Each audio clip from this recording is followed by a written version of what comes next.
natin ang Bible natin, Yes. doon sa huli natin pinag-usapan. Ano ba yung huli natin? Bunga ng Espiritu. Galatia Sa 5:19. Galatia 5:19. Sige nga, pakibasa nga natin Kuya Rosing ulit. Para meron tayong balik-aral konti. Galatia 5:19.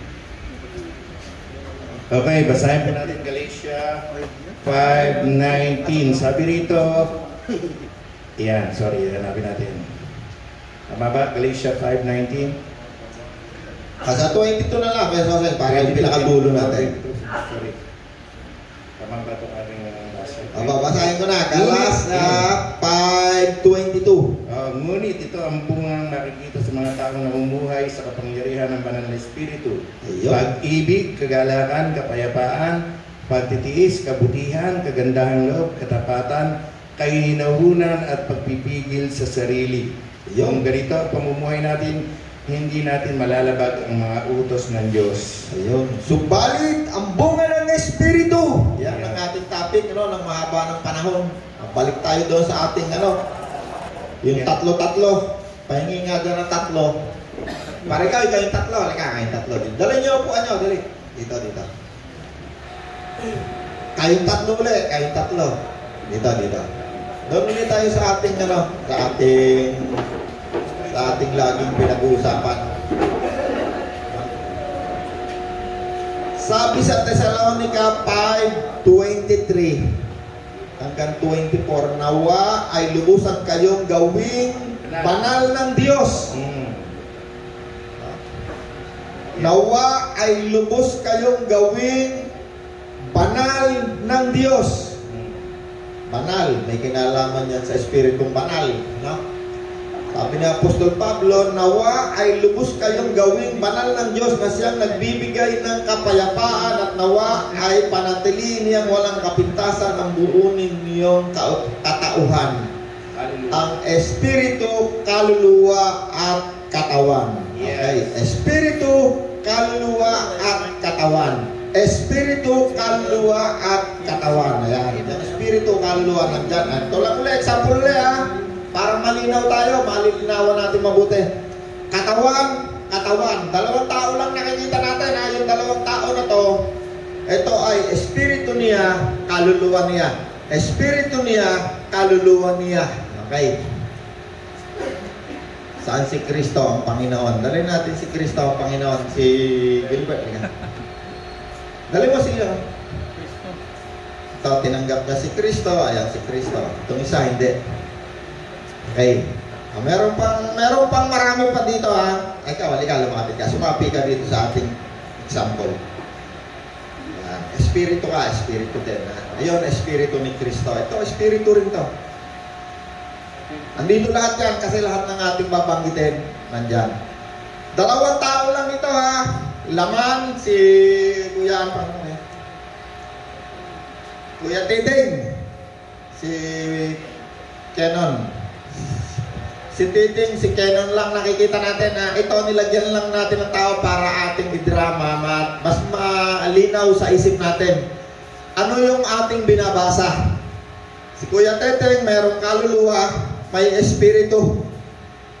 Si Kuya Teteng, tinanggap si Kristo, nandirito ang espiritu ni Kristo, nakipag-isa siya kay Kristo.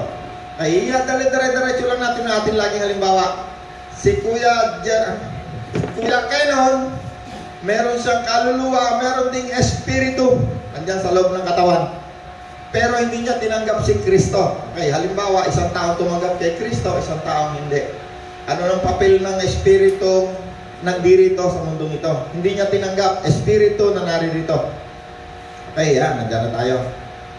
Sabi ni Apostol Pablo, doon sa ating muling pinag-usapan, ang bunga ng Espiritu ay, ano sinabi kay Sasay? Pag-ibig. Itong taong ito, tumanggap kay Kristo. Dahil tinanggap niya si Kristo, ang Espiritu ni Kristo nandun.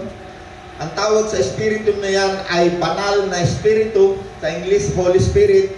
Dahil tinanggap niya si Kristo, yung binhi, itinanim sa kanyang puso, Yung itinanim na yan sa kanyang puso, isang araw yan ay magbubunga ng pag-ibig, kagalakan, kapayapaan, at marami pang ibang mabubuting banal na bagay. Itong isa, si Kenon, hindi tinanggap si Kristo, hindi siya mananampalataya, or mananampalataya man siya, isang likong pananampalataya. Bakit? Ang tunay na pananampalataya ay nakukuha sa pakikinig ng magandang balita doon sa mga tao na isinusugo ni Kristo. Itong isang tao ito, ang tawag sa kanya, mananampalataya ni Kristo. Ito namang isang tao, maaaring siya naniniwala na may Diyos. Isa rin siyang mananampalataya, pero ang tawag sa kanya ay maling pananampalataya. Or mali o likong relihiyon. Meron lang siyang relihiyon. Pero ang Espiritu ni Kristo, wala sa kanya. Yung Espiritong mabuti. Okay, ayan na yung halimbawa natin. Ayan yung lumalakad sa atin. Tuloy-tuloy tayo. May natututunan ba tayo sa ating ginagawa? Sino may natututunan sa ginagawa natin dito? Taas yung mamay. Ayan. May naliliwanagan kahit pa paano. Nandito siya, akala ko na yung ano ka na, retired ka na. Di ba ba? Na-attend ka lang. Alright, good. Okay.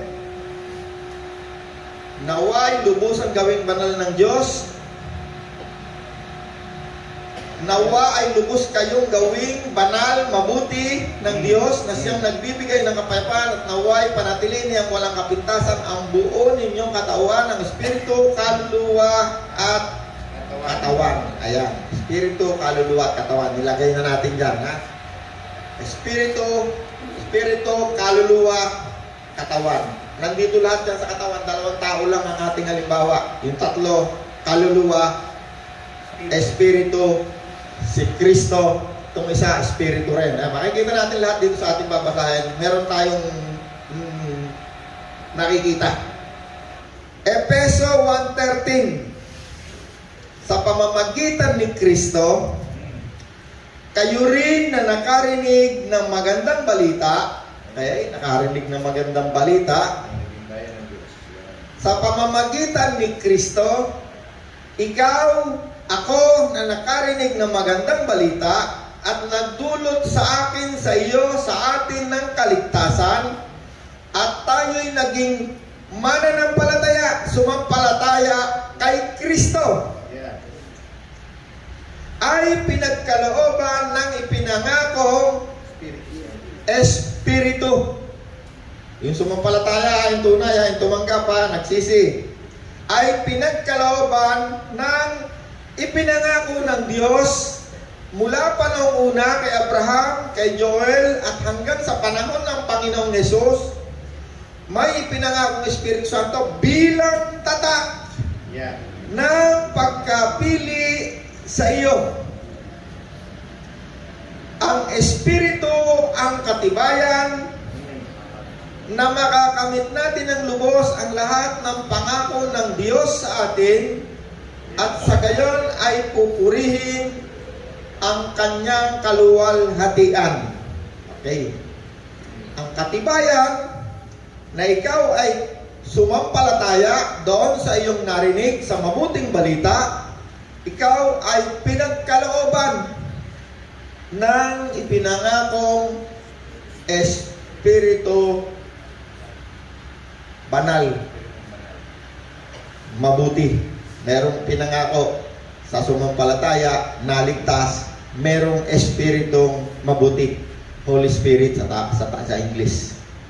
Itong isa, naging mananampalataya rin ng Diyos, pero hindi niya tinanggap si Kristo.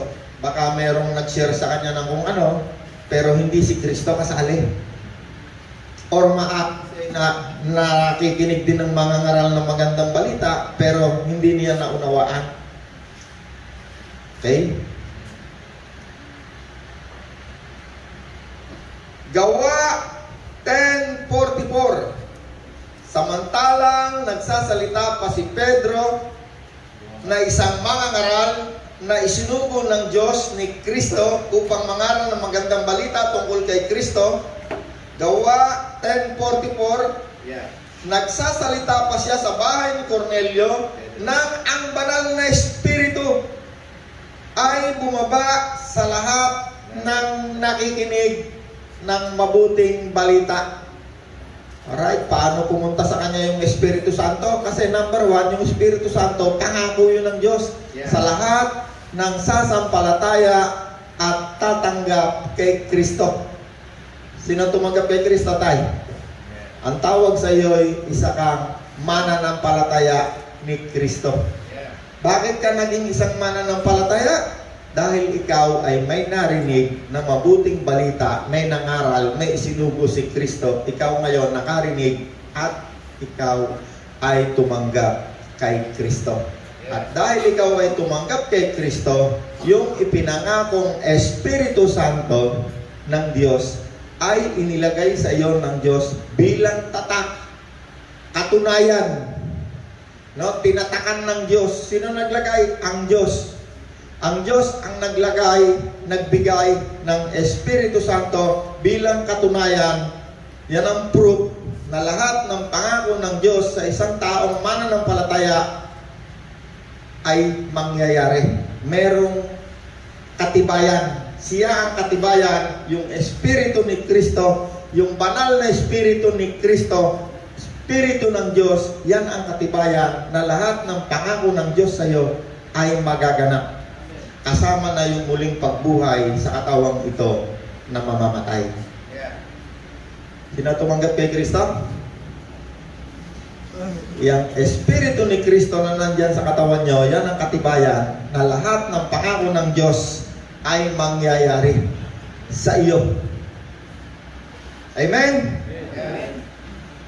Roma 10:17, kaya ang pananampalataya ay bunga ng pakikinig at ang pakikinig naman ay bunga ng pangangaral tungkol kay Kristo. Ayan, ayun na yun, binasa ko na may nangaral, may nakarinig. Efeso 2:8, sapagkat dahil sa kagandahang loob ng Diyos, grace, ikaw ay naligtas sa pamamagitan ng iyong pananampalataya. Ito ay kaloob ng Diyos, hindi mula sa iyong sarili, hindi ikaw ang nagpagod ng iyong kaligtasan. Ito'y dahil kay Kristo. Bakit?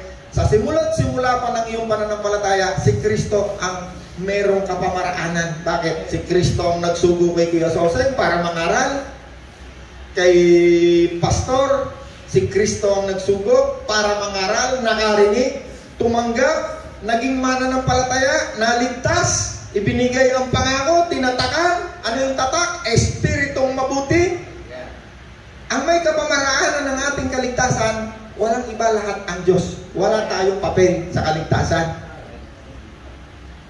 Naunawan tayo. Kaya grace.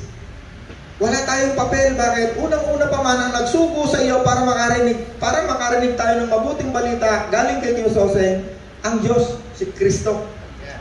Isinugo para mangaral. Okay, gandang pagmasdan ng mga paang may daladalang mabuting balita ng kaligtasan.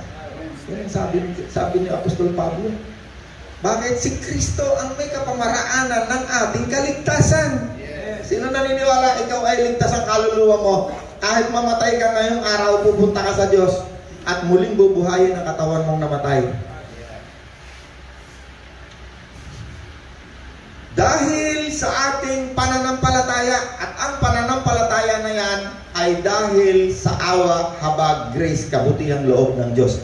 Hindi yan dahil sa hinanap mo ang Diyos, ikaw ay mabait, dahil ikaw ay naligtas, ikaw ay merong ginawa, ikaw ay nagpenitensya, o ano paman. Ang kaligtasan na taglay natin ngayon ay walang bayad. Ito'y dahil lamang ang Diyos ay naawa sa atin. Grace. Yun ang tinatawag na buhay sa awa ng Diyos. Amen?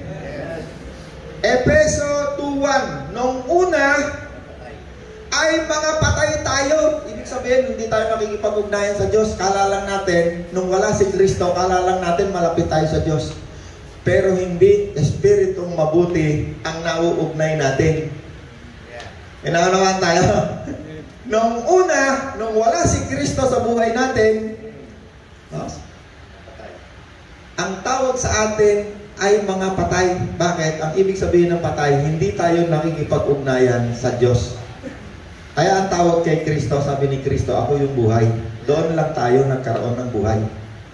Ang tawag kay Kristo, sabi ng Panginoon, ako yung buhay. Ako yung katotohanan. Ako lamang yung daan, papunta sa Ama na lumikha ng lahat ng bagay. Kaya nung tayo tumanggap kay Kristo, sabi dito sa ating binasa, nung una tayo'y patay.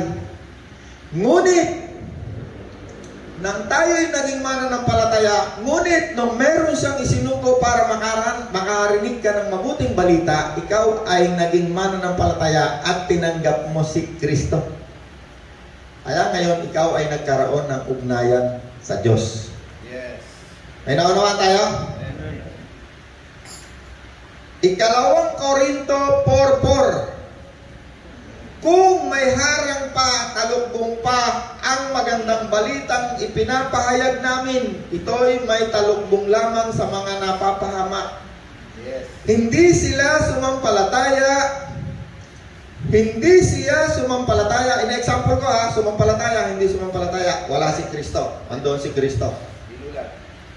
Hindi sila sumampalataya sapagkat, saan na ba ako? Ano ba yun? Kalawang Korinto 4:4. Hindi sila sumampalataya sapagkat ang kanilang isip, kaluluwa, ayun yung espiritu, ay binulag ng Diyos ng kasamaan. Tama ba yung binabasa ko? Yeah. Sapagkat ang kanilang isip, kaluluwa, ay binulag ng Diyos ng kasamaan, espiritong masama. Yeah. No? Kaya dalawa ang espiritu, nilalagyan lamang yan ng identity. Ano bang espiritu meron sa iyo? Ito ba'y mabuti o masama? Ito ba'y evil or holy? Tignan nyo, ano? Maglilinaw mahigit, matutumbok siya, no? Paano siya natutumbok? Sa pamamagitan ng salita ng Diyos. Yes. Kung, ano sabi rito sa binasa natin? Ano ba yung binasa ko? 2 Korinto 4:4. Yeah. Kung hindi niya maunawaan ang magandang balita na ipinangangaral ni Kuya Soseng na isinugo ng Diyos, siya'y napapahamak.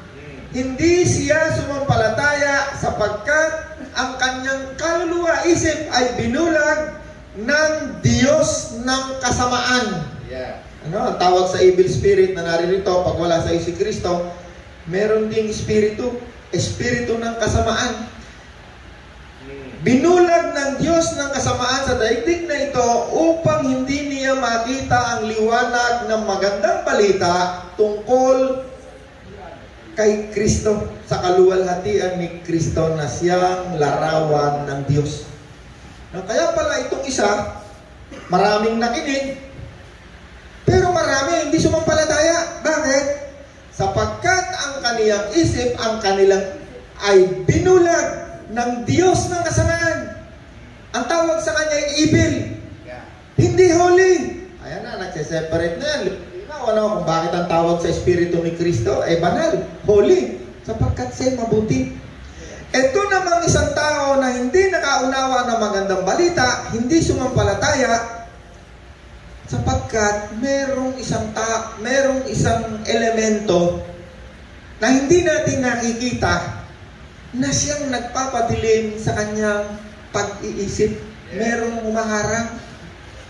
Merong isang kapangyarihan na siyang umahadlang, kaya hindi niya maunawaan ang magandang balita na ipinapangaral ni Kuya Soseng na isinugo ng Diyos upang siya'y maligtas at sumampalataya. Anong dahilan? Ang Diyos ng kasamaan na sinusunod nating lahat dati. Ngayon ako'y ligtas na. Ligtas na ako. Pero dati, ang ating sinusunod ay Diyos ng kasamaan.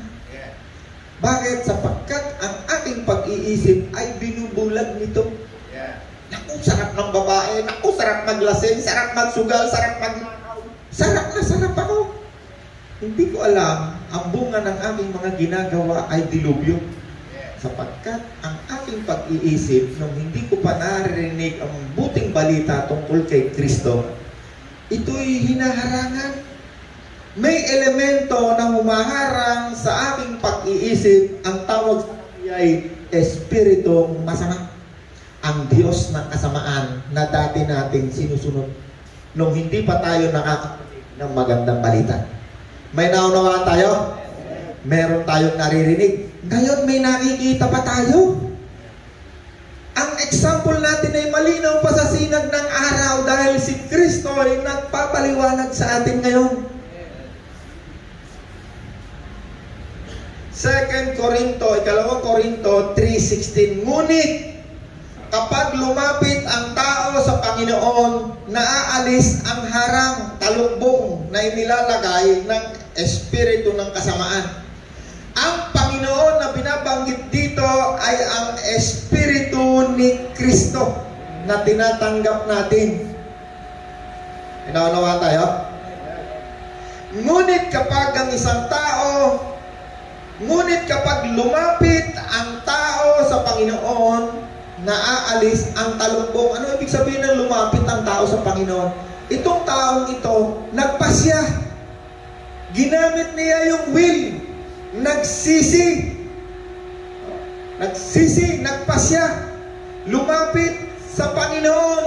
Ang Panginoon na ating pinag-uusapan ngayon ay walang iba kundi ang Espiritu ni Jesus. Naunawaan niya. Siya ay nagpasya, Panginoon, patawad sa lahat ng aking mga sala. Pumasok ka sa aking puso ngayon. Espiritu ni Kristo. Bakit? Wala rito ang katawan ni Kristo nasa langit. Sa araw, pag tayo namatay, makikita natin siya ng mukhaan. Pero lang, paano mo nalaman? Maraming tao nakakita si Esteban, nangangaral, pinagbabato. Bago siya namatay, sabi na Esteban, nakikita ko si Kristo nasa kanan ng Diyos. Buhay pa siya, nakikita na niya. Bakit? Yung araw na yun, matapos yung tamaan ng malaking bato, pumunta siya kay Kristo. Kaya ang nakita niya roon sa langit, si Kristo, hindi si Abraham. Bakit? Di naman natin kilala si Abraham eh. No itsura ni Abraham.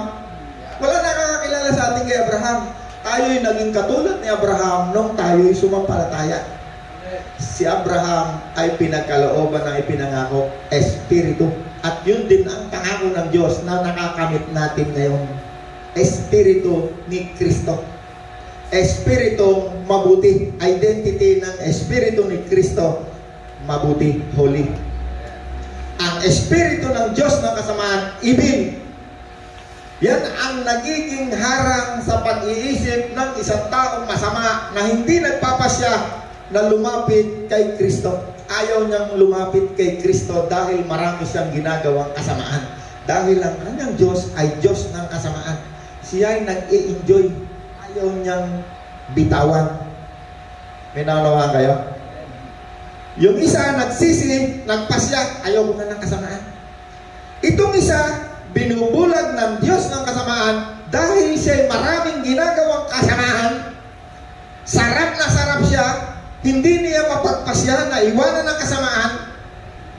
Kaya isang taong ito, ang kanyang pag-iisip ay nalalambungan ng Diyos ng kasamaan. Bakit? Nag-enjoy. Ayaw niyang lumapit.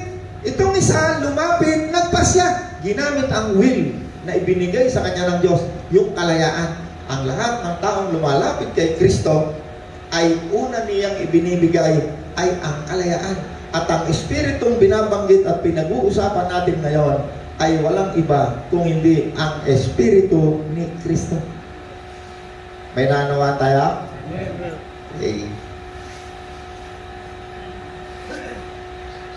John 14:15. Kung iniibig ninyo ko, si Kristo ang nagsasalita rito ha, buhay pa siya, hindi pa siya namamatay. Tutuparin ninyo ang aking utos at dadalangin ako sa Ama upang kayo ay bigyan niya ng isa pang patnubay, gabay na magiging kasama nyo magpakailanpaman. Siya ang espiritu ng katotohanan na hindi matanggap ng mga sanlibutan sapagkat siya ay hindi nakikita at hindi rin siya nakikilala ng sanlibutan. Ngunit siya ay nakikilala natin ninyo sapagkat siya ay nananatili sa iyo. Yung espiritu na tinanggap mo, si Kristo, hindi ka naiiwanan niya kailanpaman. Siya ay mananatili. Hindi na iiwan. Hindi ka na iiwan kailanman. Pero Roland, di ngayon, ikaw tumanggap ka na kay Kristo. Ligtas ka na. Oo. Pwede ka pa bang mapunta sa impyerno? Hindi na. Napakatibay ng aking paniniwala, ano? Hindi na. Ikaw ba'y pwede pang pumunta ng impyerno? Hindi na. Sapagkat sabi sa akin ni Kristo, wala nang makakapaghiwalay sa iyo sa pag-ibig ni Kristo. Ang sakit, ang gutom, dilubyo, bagyo, hirap, pagkain, wala nang makakapaghiwalay sa iyo sa pag-ibig ni Kristo. Ang isang taong tunay na tumanggap kay Kristo, kailanman hindi na mapupunta sa impyerno. Niwala kayo rin pag tinanggap niyo si Kristo? Matulog ka na ng mahimbing. Huwag kang mangamba na isang araw pagising mo, pupunta ka pa ng impyerno. Dahil pag ganun ang paniniwala mo, nakakatakot yung pananampalataya mo na mapupunta ka pa ng impyerno. Iba naman yung sinasabi na, ay sige, gagawa na tayo ng kasalanan kasi tayo ay ligtas na. Hindi yun ang sinasabi natin, hindi yun ang pinag-uusapan natin.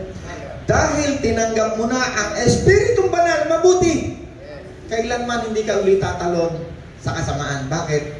May lumalaban na sa katawan na yan. Yang nasa ng laman na yan, na pinag-aralan natin noong nakaraang linggo, hindi mo na yan gagawain. Maaaring matetempt ka. Maaaring gusto ng katawan na to na gumawa dahil dati natin ginagawa. Pero hindi papayag yung pagmamahal, pag-ibig ng Diyos na nasa sa'yo. Palakpakan natin ang Panginoon kung meron tayong naunawaan. Hallelujah. Saan na ba ako? John 14:15. Kung iniibig ninyo ako, tutuparin nyo ang aking mga utos. Ang utos ni Kristo, magmahalan tayo, mahalin ang kapitbahay. Dadalangin ako sa Ama upang kayo'y bigyan niya ng isa pang patnubay. No? Ang tawag doon minsan sa Espiritu Santo, ang tawag minsan patnubay, gabay. Na magiging kasama mo magpakailanman. Sino nagsasalita? Si Kristo. Ano sabi? Magpakailanman makakasama mo. Hindi ka na iiwan ni pababayaan man. Si Kristo malimit nagsasalita yan. Sabi niya, hindi kita iiwan ni pababayaan man, kailanman. Hanggang kamatayan. Okay? Magiging kasama niyo magpakailanman. Siya ang Espiritong ng katotohanan, Spirit of Truth, na hindi matanggap ng sanlibutan sapagkat siya hindi nakikita. Siya ay hindi nakikilala, subalit siya ay nakikilala nyo sapagkat siya ay nananatili sa inyo. Ang umiibig sa akin ay tutupad ng aking salita. Iibigin siya ng aking Ama. At ano sabi? Kaya sasay?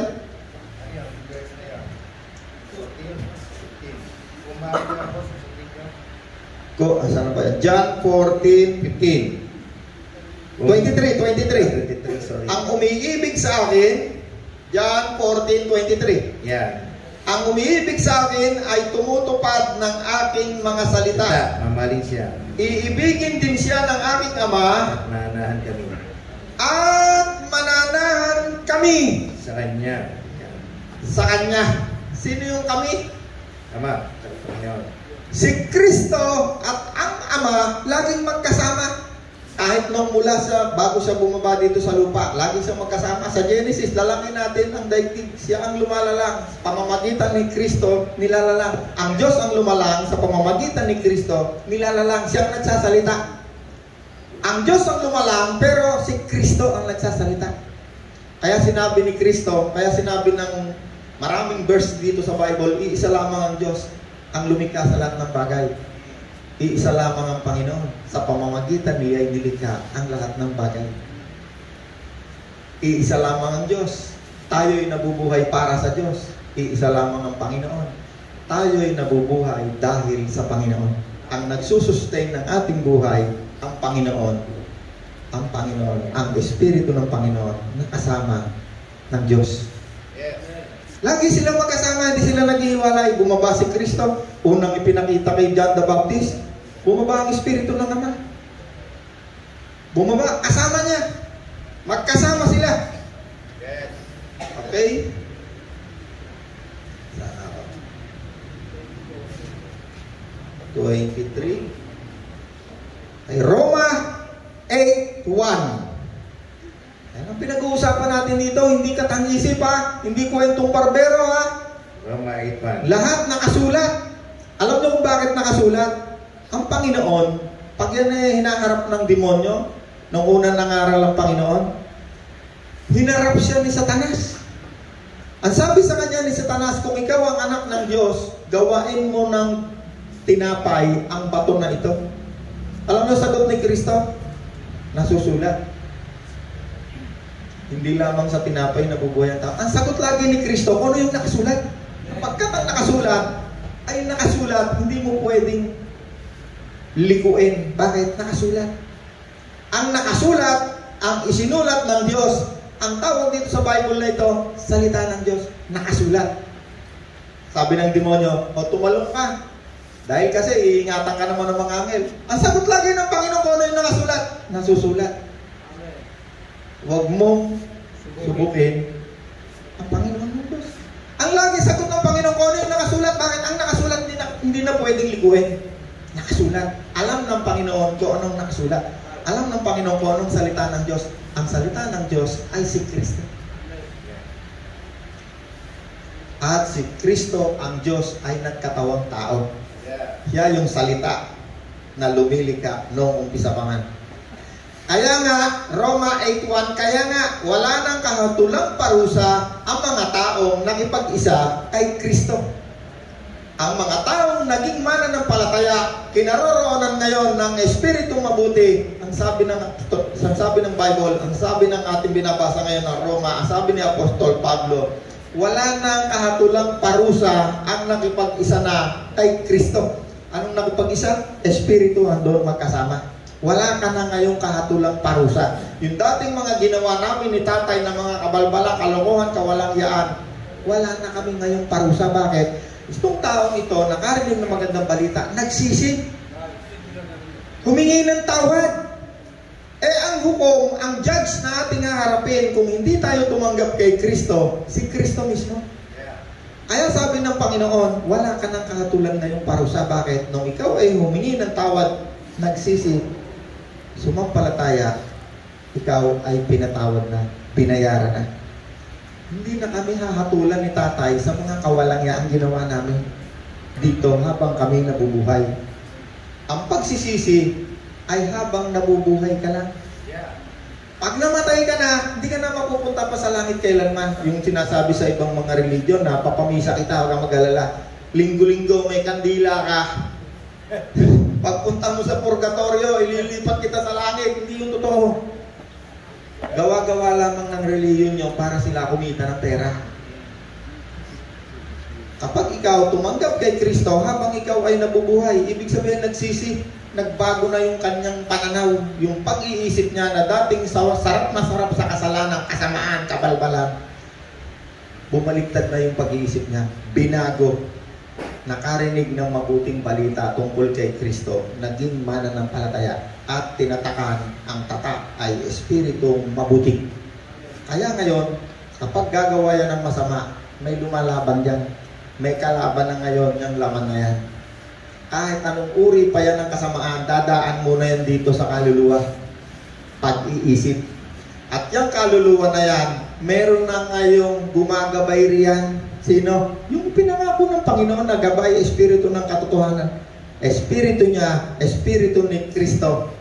Nandiyan dyan, influensyado na yung kanyang kaluluwa ngayon. Pipigilan ang katawang laman. Mag-iisip ka pa lang, kung ganda nitong puting-puting hita na to regaluhan ko kaya na to.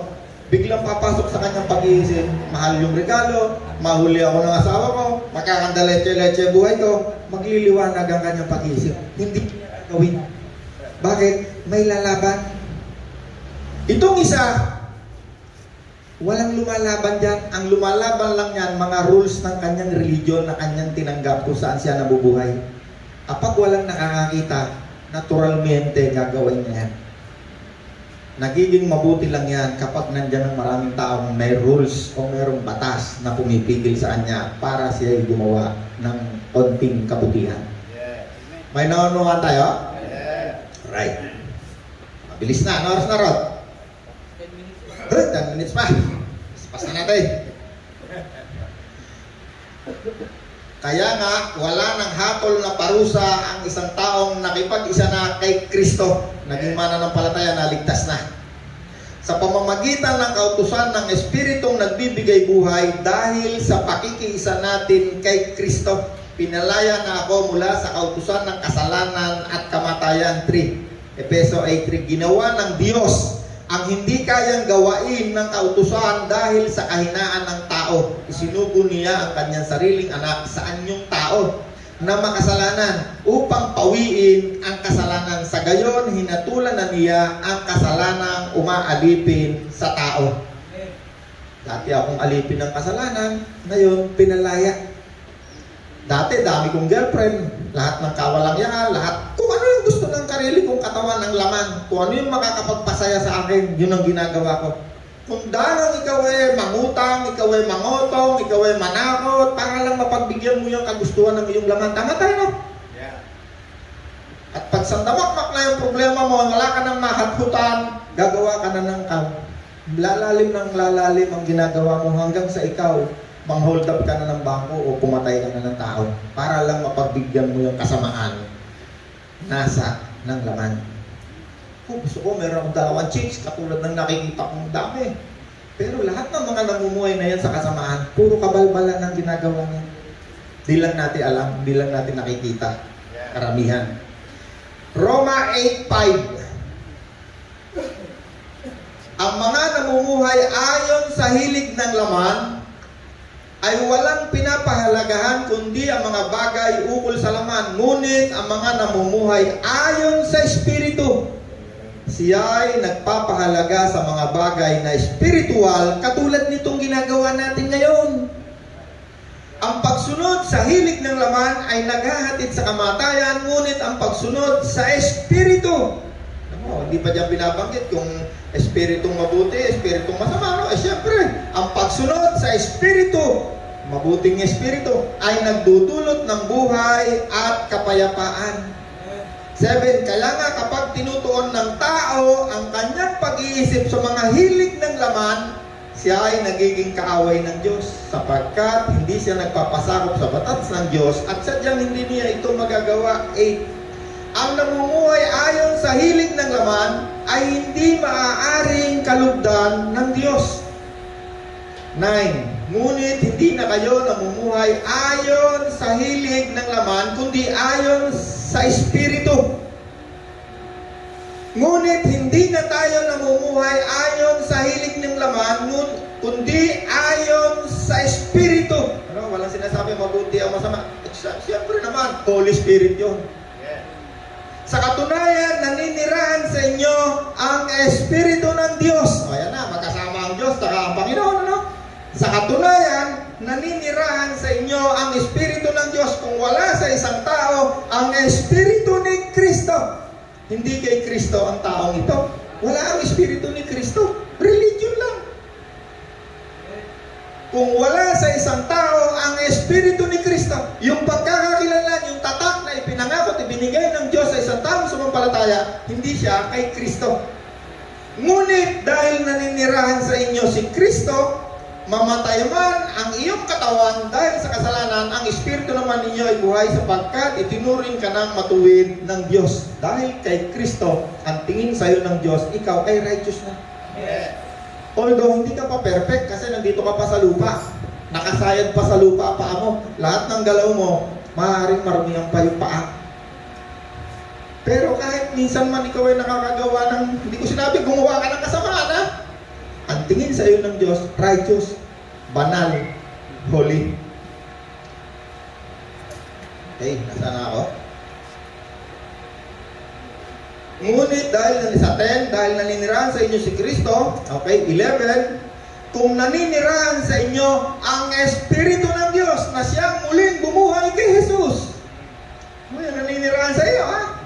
Kung naninirahan sa iyo ang Espiritu ng Diyos na siyang muling bumuhay kay Jesus, siya rin ang muling bubuhay sa iyong katawan na may kamatayan sa pamamagitan din ng Espiritu na naninirahan sa iyo. Paano ka bubuhayin kung ikaw ay mamatay?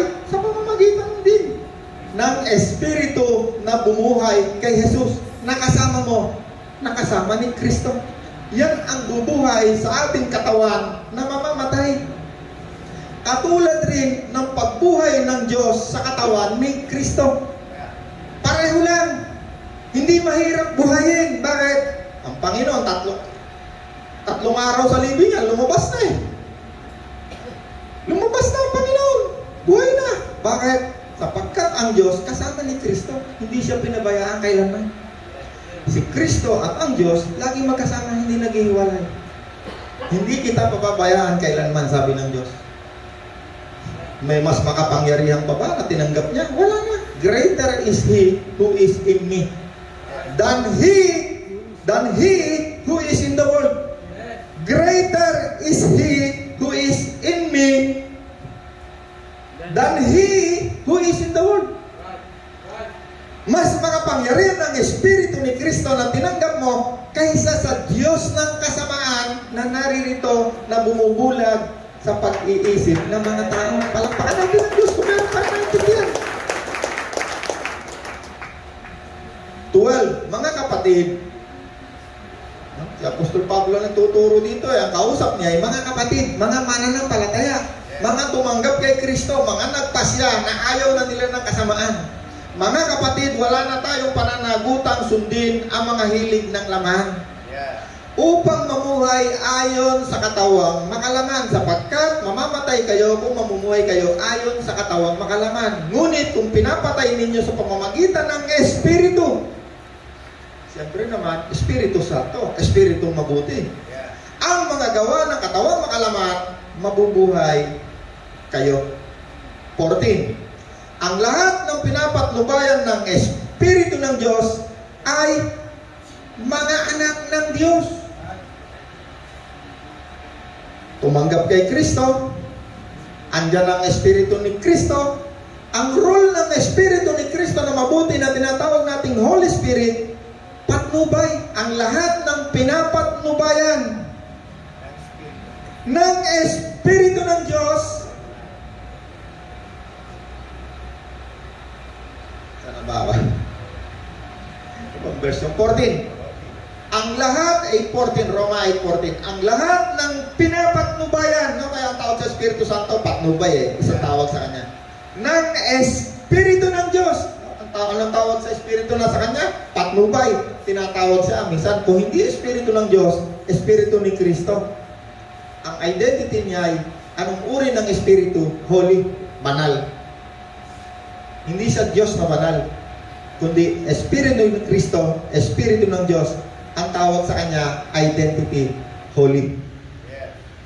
Banal, mabuti. Kaya siya ay nagiging banal. No? At kapag ang isang tao ay banal, hindi mo pwedeng tawagin banal, Diyos na banal na tao. Hindi. Siya ay banal dahil sa Espiritong banal na nasa sa kanya. Okay?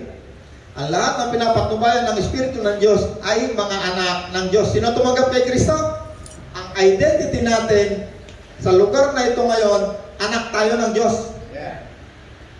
Hindi tayo anak, dati tayo ng demonyo. Dati. Nung tayo'y sumampalataya, nakarinig ng magandang balita, naligtas, naging mananampalataya.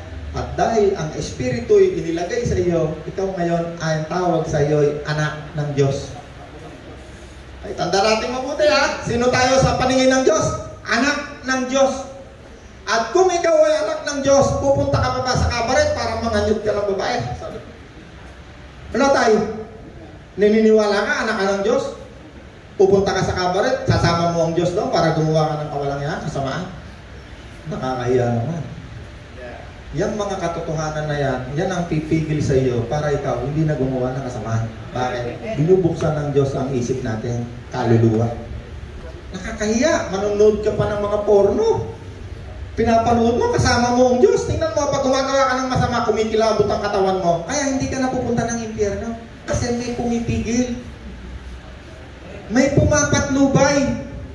Anong sabi? Ang lahat ng pinapatnubayan ng Espiritu ng Diyos, anak ng Diyos, mararamdaman mo, merong pumapatnubay sa'yo. Pag ikaw ay kumakaliwa, makikita mo may nagsasalita.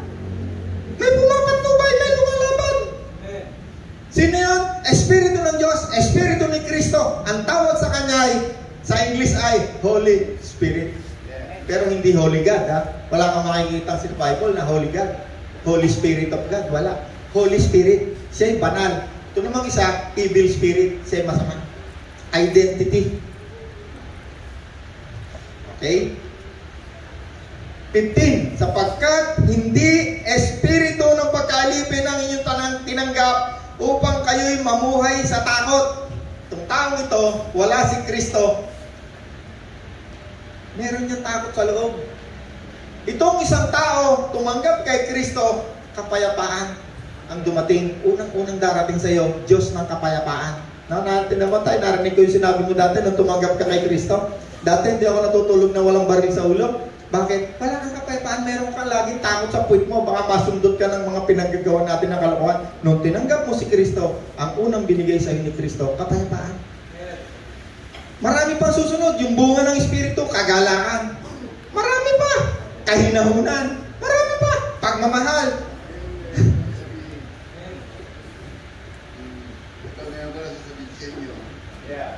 Ako'y tinigil ko pa rin sigarilyo. Tinigil na ako sa sigarilyo. Ngayon, ginagawa sa akin. Ito, ginagawa sa akin ngayon. Talagang hindi ko mapigil. Pag ako ko ang sigarilyo, sabi ko, pwede ka manigarilyo. Kaya ako narinig. Ito pakasakit sa akin. Kasi hindi pa ako sigarilyo. Punta ako sa ito. Hindi na ako sigarilyo. Hallelujah. Tignan mo, may patotoo. May realidad itong ating tinuturo sa atin ng Diyos. Bakit? Tinuturuan ng Diyos si tatay. Yung daanan ng isang mananampalataya, pinagdadaanan niya ng halos lahat ng mananampalataya. Ako, pinagdaanan ko rin yan sa iyo, kaya naintindihan kita eh. Huwag mong hayaan na ikaw ay abutan ng kamatayan, na ikaw ay patuloy na sumusunod sa nasa ng iyong laman. Ang espiritong mabuti na iyong tinanggap, yan ang magbubukas ng iyong kaluluwa, yan ang pipigil sa iyong katawang laman upang gumawa ng kasamaan. Kaya ngayon tayo, itong katawan na wala si Kristo, gusto niyang gumawa ng mabuti, hindi niya kaya. Yan ang kalalagayan ni Apostol Pablo nung hindi niya naunawaan yan. Nung naunawaan na yan ni Apostol Pablo, sabi ni Pablo, dati gusto kong gumawa ng mabuti, pero hindi ko kaya. Yung masama pa rin nagagawa ko. Subalit ngayon, sabi niya, naunawaan ko na. Bakit? Binuksan ng Espiritu yung kanyang kaluluwa. Ang alam lang ni Pablo, religion, rules ng religion. Ngayon, ang Espiritu Santo'y nagsasalita na. Meron siyang gabay, katulad natin ngayon. Palakpakan natin ang Diyos! 14. Ang lahat ng pinapatnubayan ng Espiritu ng Diyos ay anak ng Diyos, pagkat hindi Espiritu ng pagkaalipin ang inyong tinanggap upang kayo mamuhay sa takot. Sa halip, ang tinanggap ninyo ay Espiritu ng pagkupkop upang kayo'y gawing mga anak ng Diyos. Kaya tayo ngayon ay tumatawag sa Diyos, Ama kong Diyos, salamat po. Araw-araw, nakakatawag na tayo ngayon sa Diyos. Bakit? Pag ikaw, nasa sa iyo si Kristo, mananampalataya, pagbuka ng bibig mo, pag tinawag mo ang Diyos, Ama kong Diyos, parang taginting ng anak mo mismo ang pakinig sa iyo ng Diyos. Kaya hinahalin tulad ng Diyos, Ama natin. Bakit? Yan ang relasyon na nauunawa natin sa mundong ito na pinakamalalim. Kaya sa Diyos, pag sinabing mong tinanggap mo si Kristo, anak ka ng Diyos, ngayon, ikaw ngayon may karapatang tumawag at ikaw ay naririnig, Abba, Father. Kaya tayo tinuruan tayo ni Kristo. Ang unang tinuro sa atin ni Kristo, ganito kayo manalangin. Tawagin niyo ang Diyos, Ama kong Diyos, our Father who art in heaven, hallowed be your name. Yan ang unang itinuro ni Kristo. Kunti na lang. 8:16. Roma 8:16. Ang Espiritu ang nagpapatotoo, kasama ng ating Espiritu na tayo'y mga anak ng Diyos. Okay, meron na ngayong proof. Yeah. Ang Espiritu ang nagpapatotoo, kasama ng ating Espiritu na ikaw, ako, tayo ay anak ng Diyos. Hindi na tayo anak ng demonyo. Dati tayo yung mga anak ng demonyo. Ang dami na nakasulat. Ang isang tao wala si Kristo. Ang iyong Diyos ay Diyos ng kasamaan. Ang tawag sa kanya ay evil. 17. At yamang tayo'y mga anak ng Diyos, tayo'y mga tagapagmana ng Diyos at kasamang mga tagapagmana ni Kristo. Sapagkat kung tayo'y kasama ni Kristo sa pagtitiis, tayo'y makakasama rin niya sa kanyang kaluwalhatian. Glory! Yeah. Hallelujah! Naintindihan niyo ba yung salitang glory, kaluwalhatian? Napakalalim. Hindi kayang tarukin ang isip ng tao yan. Kaluwalhatian ni Kristo, kaluwalhatian ng Diyos. Pero sabi rito, yamang tayo'y mga anak ng Diyos, tayo'y tagapagmana. Tagapagmana, kung paano tayo nakakamana sa ating mga matatanda, kung ano man yun. Tayo'y kasamang tagapagmana ni Kristo, sapagkat kung tayo'y kasama ni Kristo sa pagtitiis, na meron niyang tinitiis, yung laman na may tinitiis yan, na dapat mong isama kay Kristo. Ano yun? Yung mga kasamaan dito sa daigdig na ito. Kaya nga minsan nasabi ko, naku, ayoko na nga sa daigdig na ito. Ayoko rito. Bakit? Ang daming tinitiis ng langang ito. Naintindihan niyo yung pinag-uusapan natin? Merong tinitiis, may participation tayo. Ano yun? Yamang tayo'y kasama ni Kristo, makasama rin niya tayo sa pagtitiis. Ano yung tinitiis? Kasamaan! Lahat ng kasamaan, nasa ng laman na yan. Bakit? Sapagkat gusto ng Diyos, makasama rin tayo ni Kristo sa kanyang kaluwalhatian. Glory! Hallelujah! Palapakan natin ang Panginoon! Woo! May naunawaan ba tayo? Ako po, napakasarap pag-aralan ng salita ng Diyos. Tuwan-tuwa ako sa sinabi ni Tatay. Kung kailan si Tatay tumanda, kung sana nung bata ka pa, naunawaan mo yan. Ako napagkay dami-dami ng biyaya. Napakarami mo nang naranasan kabutihan sa Diyos. Yes. Nung ako'y bata pa, naranasan mo yan. Hindi ko maunawaan ang sarili ko. Nung tinuruan ako ng Espiritu ng Diyos, naunawaan ko sarili ko. Kailangan kong makipagtiis kay Kristo. Bakit? Kasama ko si Kristo. At ang aking katawang laman na yan, sabi ng Panginoon, pinako na sa krus ang katawang ito, kasama ng mga hilig, kagustuhan na masama ng katawang yan. Amen. Kaya kung tayo'y nakikipagtiis kay Kristo, kasama na dyan yung hinahama ka dahil ikaw ay kasama ni Kristo, hindi ka na gumagawa ng kasamaan, ayaw mo nang sumama sa kasamaan ng mga taong kasama mo dati, ikaw ay kinukutya, ikaw ay pinagsasabihan lahat ng uri ng kasamaan na hindi totoo. Bakit? Gusto ka nila muli makasama.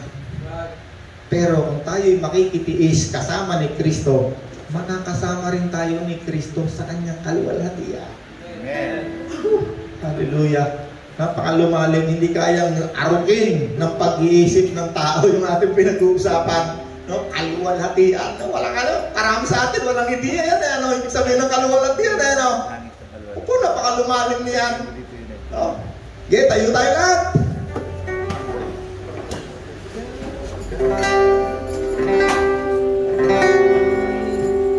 At tagapagligtas, banal mong pangalan, aming itataan, Panginoon Jesus.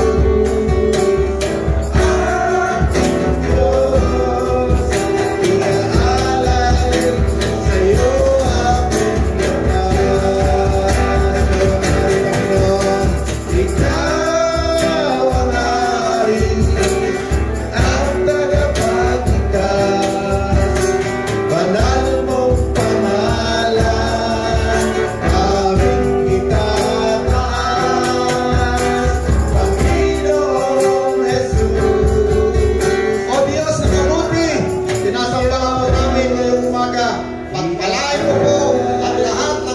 naririnig